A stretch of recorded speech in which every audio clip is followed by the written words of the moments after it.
여러분들 연휴는 잘 새셨습니까? 연휴 중간에 검은 날짜 금요일이죠. 금요일날 연차 쓰신 분들이 꽤 많았을 거라고 봅니다. 저도 그렇게 연차를 쓰고 좀 먼 길을 왔다 갔다 했는데 집구석이 없다 보니까 방송을 못 만든 점에 대해서 죄송하게 생각을 합니다.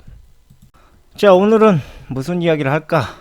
뉴스를 좀 찾다 보니까 뉴스에서 기축통화의 흐름에 대한 이야기들이 꽤 많이 나오고 있습니다. 이 기축통화의 흐름이 어떻게 흘러가는 것인가가 우리나라에는 아주 중요한 문제가 될 수가 있습니다.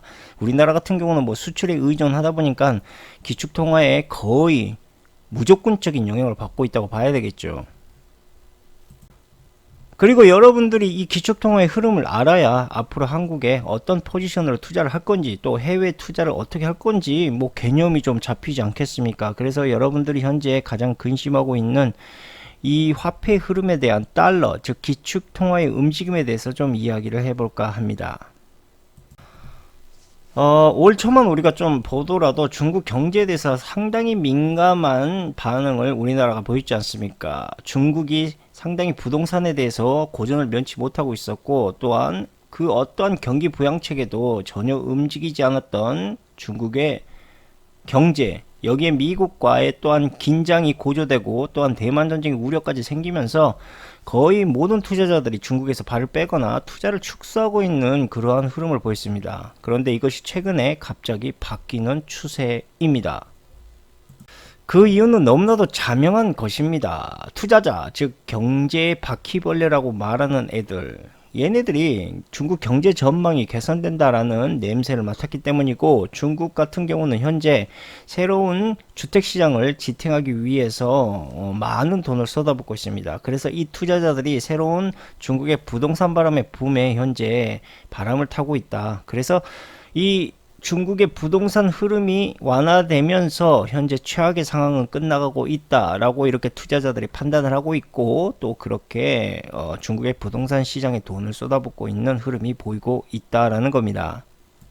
중국에 따른 미국의 상황을 보자면, 미국 같은 경우는 저번 달 뉴스를 통계로 우리가 한번 분석을 해보자면 비농업 일자리가 27만 2천 개 정도 급증했습니다. 이것은 예상치보다 크게 웃돌고 있습니다. 거의 한 30% 이상 일자리가 더 늘어났다라고 볼 수가 있고, 이 비농업 일자리 임금 상승 역시 0.4%로 작년 대비, 아니 작년이 아니라 저번 달 대비 2배 가까이 빠른 속도로 현재 임금이 상승되고 있습니다.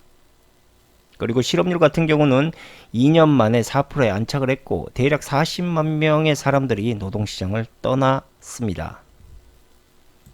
자, 현재 미실업률이 28개월 만에 대략 4%대.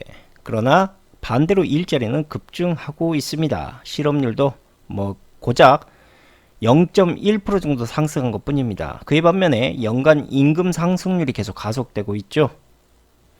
그렇기 때문에 일단 미국의 신규 고용이 계속 늘어나고 있는 상황이기 때문에 패드는 금리 인하를 절대 서두르지 않을 것이다 라고 판단을 하셔야 됩니다. 즉 우리나라의 경제적 고통 기반이 더 길게 지속될 수 있다라는 것을 일단 말씀을 드리겠고요. 이게 당연히 한 가지 좋은 점은 뭐냐면, 미국의 이러한 경제 호조로 인해서 증시에는 상당히 좋은 영향을 미칠 수가 있다.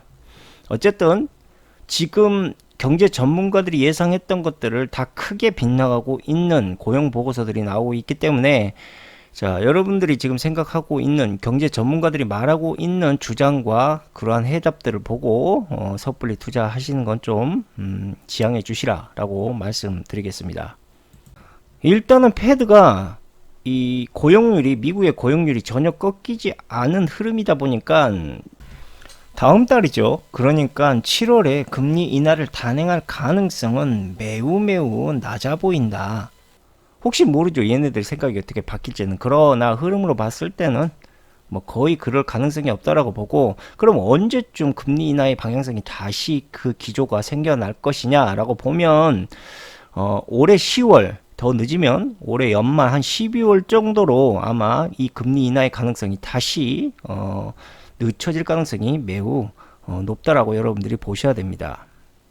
자, 이것은 한국에 머지않아 다가올 경제 현상과 매우 비슷한 흐름으로 가고 있다고 보시면 되는데, 특히 비농업 부분의 고용 증가폭이 늘어났다는 것은 반대로 우리가 자영업자들처럼 가게 사업을 하시는 분들의 그런 가게 고용률이 반대로 추락을 하고 있다. 그러니까 그런 분들이 이제 가게를 접고 뭐 해산이라든지 월급을 받는 그런 직장인으로 현재 체질이 바뀌어 나가고 있다. 뭐 이렇게 보셔야 되고, 특히 미국의 가계 부동산 같은 경우는 대기업들이 그 부동산들을 하나둘 사들이고 있는 판국이다. 그러니까 미국의 경제에서 가장 큰 게, 즉 가계 경제를 줄이고 비농업 부분의 증가폭을 늘려서, 즉 대기업들이 나머지 모든 부분을 섭렵한다. 우리나라도 이러한 체질 경제 시스템으로 흘러갈 가능성이 매우 크다. 그러니까 여러분들이 투자하실 때도 이렇게 흘러가고 있는 경제 흐름을 다시 한번 면밀히 판단해 보시고, 이 경제를 한번 예측해 보시는 게 낫지 않을까, 저는 그렇게 생각을 합니다. 참고로 또 말씀드리자면은, 제가 말씀드렸던 저 고용 증가폭은 이민자가 빠져 있습니다. 그러나 큰 틀로 놓고 봤을 때, 즉 가게에 종사하는 많은 분들이 결국 월급쟁이들로 다시 회귀하고 있다. 그 이유는 바로 임금 상승 때문인데, 자, 이러한 미국의 체질 개선으로 인해 미국의 경제가 탄탄해지고 있다라는 흐름을 우리가 알아야 되고, 결국 우리나라 같은 나라도 이 흐름을 따라갈 수밖에 없다. 그렇기 때문에 임금 상승에 대한 부분을 반드시 잘 조율을 하면서 우리가 진행을 해야 된다. 물가 대비 현재 임금 상승이 너무 뒤처져 있다 보니까 현재 한국의 경제가 침체되고 있고, 이 부분을 어떻게 그러니까 상호 보완하느냐에 따라서 앞으로의 한국의 이 경제 발전의 흐름이 양상이 달라질 수 있다라는 것을 말씀드리겠습니다. 특히 달러 같은 경우는 금과 견원지간이죠. 금 가격이 계속 떨어지고 있고 온수당 2,300달러 정도 대략 기록이 되고 있습니다. 자, 금값이 떨어지고 있는 이유 당연하겠죠. 금리 인하에 대한 기대감 속에서 금값이 오르고 있었는데, 미국의 현재 강한 고용률과 높은 금리로 인해서 이것이 무산되고 있다. 즉 오랫동안 높은 금리가 유지될 가능성이 커지고 있다라고 보시면 되겠죠. 그만큼 금값은 또 하락을 할 것이고요. 그러니까 연준의 고강도 긴축이 지속될 가능성이 높아지면서 금값이 꺾이고 있다. 제가 금요일쯤에 점심을 먹고 미국 국채 환율 시장을 잠깐 봤습니다. 그러니까 뭐 저도 그런 건 거의 보지 않지만 그날따라서 이상하게 궁금해서 흐름을 잠깐 봤더니 크게 반응을 하는 모습을 보였습니다. 그 이유가 바로 고용 지표 때문인데, 자, 시장에서는 이미 고용 지표 등에 대한 신뢰성을 아주 나쁘게 보고 있습니다. 즉 미국의 현재 살아나고 있는 경제는 오래가지 못할 것이다, 이렇게 판단을 하고 있는 것이죠. 하지만 그 반대의 움직임도 있습니다. 대선 전에 파월과 옐런이 미국 경제를 탄탄히 받쳐줄 것이다 라는 기대감 역시도 동시에 커지고 있죠. 그러니까 이 미국 경제 흐름이 어떻게 흘러가게 될지 아직 팽배한 어떤 긴장된 줄다리기 상태라고 볼 수가 있습니다. 자, 이 흐름이 뭘 이야기하냐면 결국 달러 강세와 국채 금리의 고준위를 이제 세력들이 더 이상 마음대로 드라이빙 하기가 점점 더 어려워지고 있는 흐름이다라고 여러분들이 보셔야 되고요. 자, 여기에 레딧의 개미들의 움직임 또한 한풀 꺾이긴 했습니다. 그런데 이걸로 승부가 끝난 것도 아니죠. 레딧의 개미들 더 추격할 생각을 하고 있습니다. 이것은 세력이 점점 금융시장에 미치는 영향력이 위축되고 있다는 것을 여러분들이 눈치채셔야 된다라는 겁니다. 여러분들, 기축통화는 경제의 가장 큰 핵심이자 권력, 힘이었습니다. 그리고 이들은 기축통화를 통해서 마스터 플랜을 완성시키려고 했죠.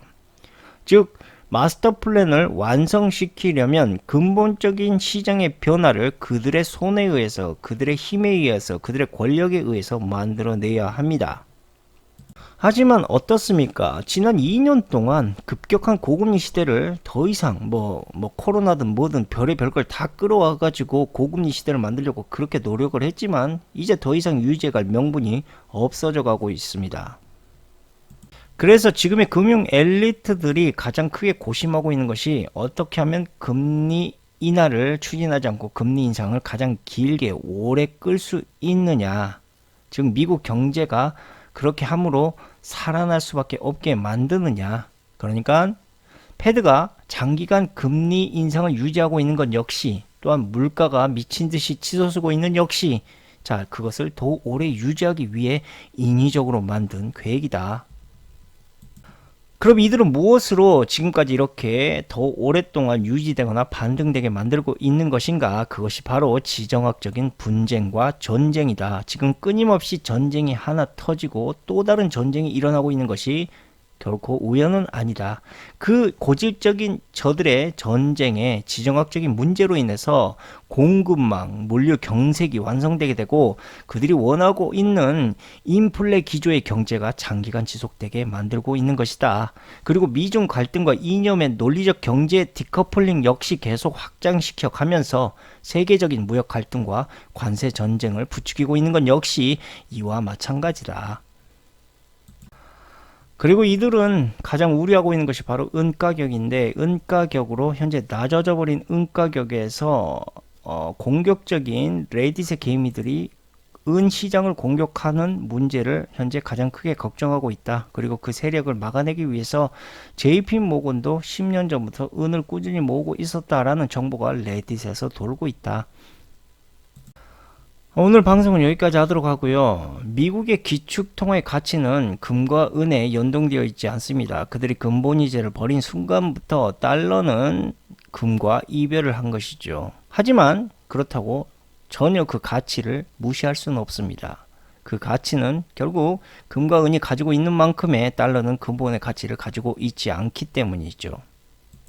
바로 이 때문에 미국이 반도체 사업에 사활을 거는 겁니다. 금과 은의 가치를 대신할 정도의 값어치를 가지고 있는 것이 바로 반도체죠. 이 반도체 생산에서 미국이 주도적으로 다시 한번 완성되게 된다면 달러의 가치는 지금보다 더 오래 지속될 수 있을 겁니다. 그리고 그 허점을 노리고 있는 것이 바로 은 가격인 것이고요. 즉 은을 어떻게 공격적으로 현재 추진하느냐에 따라서 반도체 시장이 활성화되지 않는 미국에서는 치명적인 결과로 다가올 수 있기 때문에 어찌됐든 금융세력과 레딧의 개미들의 싸움은 앞으로도 볼만한 싸움이 될 것이다. 저는 이 말을 남기면서 오늘 방송은 여기에서 마치도록 하겠습니다. 감사합니다.